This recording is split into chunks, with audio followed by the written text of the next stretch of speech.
हमारे देश में एक बड़ा मशहूर गाना है कि दुश्मन न करे दोस्त ने वो काम किया है, उम्र भर का गम हमें इनाम दिया है। आजकल ये गाना मनीष सिसोदिया के ऊपर एकदम फिट बैठता है।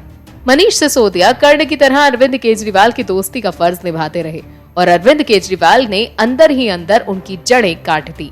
अरविंद केजरीवाल ने बड़ी ही चालाकी से अपने पास दिल्ली सरकार का कोई विभाग ही नहीं रखा और सारी मलाईदार विभाग मनीष सिसोदिया को दे दिए और अपने और पार्टी फायदे के अनुसार मनीष सिसोदिया को कथित तौर से गलत और गैर कानूनी काम करने के लिए मौखिक आदेश देते रहे और बेचारे मनीष चाचा उन आदेशों को मानते हुए लिखित आदेश देते रहे और पहुंच गए जेल की चारदीवारी में। जिस दिन मनीष सिसोदिया को जेल हुई उस दिन और उसके अगले ही दिन तक अरविंद केजरीवाल मनीष सिसोदिया के पक्ष में प्रेस कॉन्फ्रेंस करते और अपनी सहानुभूति दिखाते नजर आए। उसके बाद केजरीवाल साहब ने सिसोदिया को छोड़ दिया उनके हाल पर और पहुंच गए कर्नाटक और छत्तीसगढ़ पार्टी पक्ष में प्रचार प्रसार करने और पार्टी के राजनीतिक विस्तार में छोड़कर अपने कथित मित्र को जेल में उनके हाल पर छोड़ दिया। इस साल होने वाले सभी चुनावी राज्यों पर केजरीवाल की नजर है। केजरीवाल और भगवंत मान सभी राज्यों का दौरा करने में लगे हुए हैं। कर्नाटक और छत्तीसगढ़ के बाद केजरीवाल मध्य प्रदेश में भी दौरा करने वाले हैं। मतलब केजरीवाल के लिए राजनीति ही सब कुछ है। उनके मित्र जेल में रहे या उनके साथ कुछ भी हो, केजरीवाल राजनीतिक फायदे के लिए सब कुछ भूलकर तुरंत आगे बढ़ जाते हैं। अरविंद केजरीवाल के लिए ये कुछ नया नहीं है। अगर केजरीवाल का इतिहास पर गौर करें तो देखेंगे कि अरविंद केजरीवाल ने अपनी राजनीतिक महत्वाकांक्षा को पूरा करने के लिए किसी को भी मोहरा बनाने से वो नहीं चूके। बुजुर्ग अन्ना हजारे हो, प्रशांत भूषण हो, कुमार विश्वास हो या फिर योगेंद्र यादव, सबका केजरीवाल ने भरपूर प्रयोग किया और आम से जैसे गुठली चूस कर फेंकते हैं ऐसे ही इन लोगों को भी पार्टी से निकाल बाहर किया और इतना मजबूर भी कर दिया कि वो खुद ही पार्टी छोड़कर चले गए। अब वही हाल मनीष सिसोदिया का भी हो गया है कि अब तुम्हारा काम खत्म, अब तुम कैसे हो हमें कोई लेना देना ही नहीं। केजरीवाल साहब का भी यही हाल है कि अपना काम बनता भाड़ में जाए जनता। साथी नेता और मित्र कोई भी फंसे, पार्टी का विस्तार और इलेक्शन सभा चालू रहनी चाहिए। इस देश में एक पार्टी है कांग्रेस और इस पार्टी का प्रथम परिवार है नेहरू परिवार। इस परिवार के युवराज है राहुल गांधी, जिन्हें आजकल सिर्फ एक काम है, प्रधानमंत्री नरेंद्र मोदी का अपमान करना और उन पर ऊल जलूल आरोप लगाना। ये एक लोकतांत्रिक देश के लिए अच्छी परंपरा है कि विपक्ष के नेता द्वारा सरकार की आलोचना की जाए, लेकिन आलोचना तथ्य पर आधारित हो तभी एक आदर्श स्थिति होती है। लेकिन राहुल गांधी के साथ ऐसी आदर्श स्थिति नहीं है। लेकिन राहुल गांधी की तो आदत है साहब, भ्रम फैलाने वाला आरोप लगाते हैं और भाग जाते हैं। राहुल गांधी अभी पश्चिम देश के दौरे पर हैं और वहां वो कह रहे हैं कि भारत में लोकतंत्र खतरे में है, महंगाई बढ़ गई है, लोगों की आमदनी घट गई है। लेकिन राहुल गांधी के झूठ का पुल एक बार फिर टूट गया है। कैसे? चलिए आपको बताते हैं। प्रधानमंत्री नरेंद्र मोदी की सरकार को सत्ता में आए करीब 10 साल होने जा रहे हैं। पीएम मोदी अक्सर इस अवधि को न्यू इंडिया की संज्ञा से संबोधित करते हैं और अब प्रति व्यक्ति आय के आंकड़े दिखाते हैं कि इस न्यू इंडिया में बीते 10 साल में लोगों की कमाई जबरदस्त तरीके से बढ़ी है और ये लगभग डबल हो चुकी है। राष्ट्रीय सांख्यिकी कार्यालय ने इस संबंध में जो आंकड़े जारी किए हैं उसके हिसाब से मौजूदा कीमतों पर देश की प्रति व्यक्ति आय 1,72,000 रुपए हो चुकी है। ये 2014-15 में 86,647 रुपए की प्रति व्यक्ति आय के मुकाबले दोगुनी है, जबकि वास्तविक मूल्य यानी आधार कीमत के हिसाब से ये करीब 35% बढ़ी है। साल 2014-15 में ये 72,805 रुपए थी, जो नए साल में 2022-23 में बढ़कर 98,118 रुपए रहने का अनुमान है।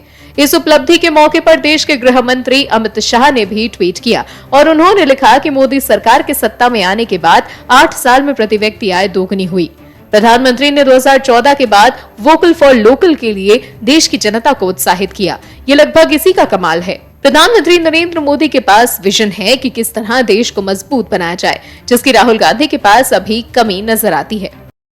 इस देश में 2 नेता हैं, एक सदाबहार नेता और एक है पार्ट टाइम अप्रासंगिक नेता, जो अधिकतर विदेश में पाए जाते हैं। बिल्कुल आप सही अंदाजा लगा रहे हैं जनाब, नरेंद्र मोदी और राहुल गांधी। ये एक नेता जो भारतीय गौरव और संस्कृति के संरक्षण और सामाजिक लोकतंत्र को कैसे मजबूत कर रहे हैं और अंतर्राष्ट्रीय पटल पर देश को कैसे मजबूत दिखा रहे हैं, इस बात की चिंता जाहिर करते हैं। तो दूसरे नेता युवराज राहुल गांधी हैं, जो विदेशी धरती पर जाकर देश को भला बुरा कहते हैं। राहुल गांधी अभी कैम्ब्रिज यूनिवर्सिटी में लेक्चर देने पहुंचे हैं और जी भरकर भारत और इसके महान लोकतंत्र को कोसने में लगे हैं, जिसके बाद पूरी भाजपा राहुल गांधी पर हमलावर है। पहले आपको बताते हैं कि राहुल गांधी ने क्या कहा और भाजपा ने क्या पलटवार किया।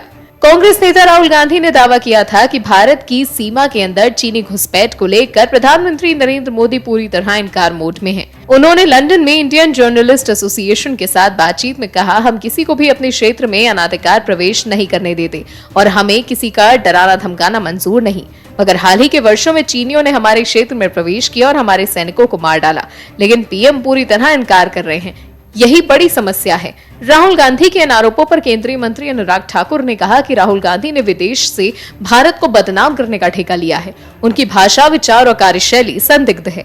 उन्होंने इसे बार बार किया है। जब जवान शहीद हुए तो उन्होंने कहा कि कार बम विस्फोट में कुछ लोग मारे गए हैं। वहीं भाजपा सांसद विवेक ठाकुर ने कहा कि राहुल गांधी ने भारत की तस्वीर को जो गलत तरीके से पेश किया है, स्पष्ट है कि वो किसी अन्य देश के लिए एजेंडा चला रहे हैं।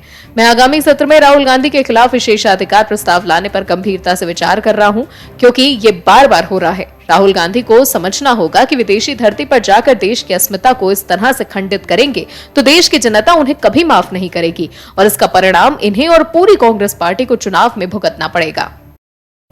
भाजपा में जो गांधी परिवार है, आप थोड़ा कंफ्यूज हो रहे हैं क्या कि हम किस गांधी परिवार की बात कर रहे हैं? आपको पहले ही बता दें, हम बात कर रहे हैं कांग्रेस के प्रथम परिवार की छोटी बहू जो अपने पुत्र के साथ भाजपा में है। जी हाँ, मेनका गांधी और वरुण गांधी की, जो अपनी पार्टी की ही समालोचना करते रहते हैं। मेनका गांधी और खास तौर पर उनके पुत्र और पीलीभीत के सांसद वरुण गांधी, जो अपनी पार्टी के फैसलों की मुखरता से आलोचना करते रहते हैं, आजकल वो शांत हैं। उसके बाद मेनका गांधी का ऐसा बयान आया जिसके बाद तो लगने लगा कि मां पुत्र की जोड़ी ने भाजपा संगठन के सामने हथियार ही डाल दिए हैं।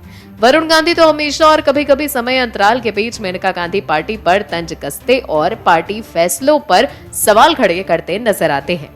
लेकिन अब मां पुत्र को समझ में आ गया है कि बिना भाजपा, वरुण और मेनका की भारतीय राजनीति में कोई बिसात नहीं है। अगर वो भाजपा छोड़कर जाते हैं तो कहां जाएंगे, क्योंकि परिवार तो पहले ही नकार चुका है। और क्या जो अपना बनाएंगे वो इज्जत देंगे या नहीं, और देंगे तो कितनी देंगे? इसीलिए अब मेनका गांधी और वरुण गांधी ने समझ लिया है कि भाजपा ही एकमात्र ऐसा रास्ता और संगठन है जहां उनकी राजनीति इस देश में बची रह सकती है। अगर ऐसा नहीं करते तो वो भी कहीं भारतीय राजनीति के इतिहास की कहानी बन जाएंगे।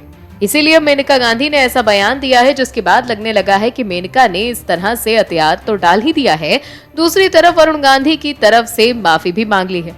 आखिर क्या दिया है बयान मेनका गांधी ने, चलिए आपको बताते हैं। इन तमाम सियासी दावों के बीच मेनका गांधी ने ऐसा बयान दिया जिससे गेंद अब बीजेपी के पाले में चली गई। सुल्तानपुर में बीजेपी सांसद ने कहा कि मैं बीजेपी में हूं और बीजेपी में ही रहूंगी। इसके आगे उन्होंने कहा, पार्टी चाहे मुझे टिकट दे या ना दे, मैं पार्टी में ही रहूंगी। मेनका गांधी ने जो कहा उससे फिलहाल उनकी पार्टी छोड़ने की अटकलों पर विराम तो लग गया। साल 2014 में जब केंद्र में बीजेपी की सरकार बनी थी तो सब कुछ ठीक था। वरुण गांधी बीजेपी के फायर ब्रांड नेताओं में आते थे।